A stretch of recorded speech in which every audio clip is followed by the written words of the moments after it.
ngayon migo sa may laot ng Tugnaw. Yan. Tugnaw. Lugar na yan. Stick tayo dito at baka sumipan yung isda rin sa parting ito. Hindi muna tayo pabalik doon sa Lusa. At kung mag-stop tayo dito ngayon, bukas, dito pa rin tayo lalaot bukas kung makadali tayo ng isda dito. Sana pagpala rin tayo ngayon at bihira na tayo dumayo sa lugar na to. Ayan migo. Yan, sakto ninyo. Sakop tayo ng Samar. Ito naman yung Maripipi Island. Sakop ito ng Biliran Island sa lugar namin.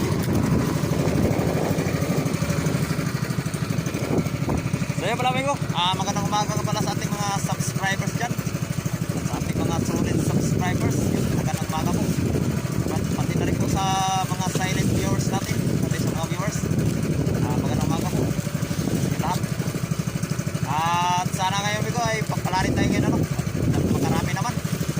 Ayun pala migo yung isda natin kahapon. Puminta ng 3K.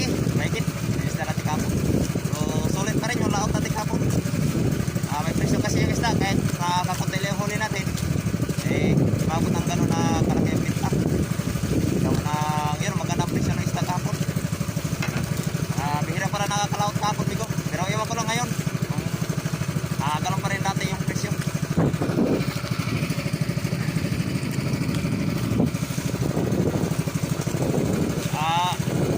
Sige pala migo.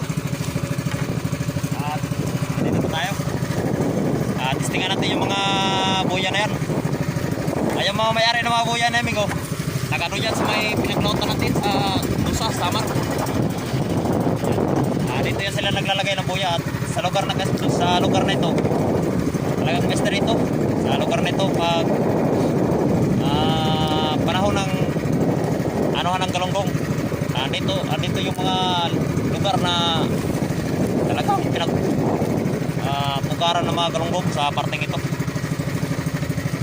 Malalim kasi dito sa parting ito migo, mga 60 hanggang 80, diba? Minsan naman 50.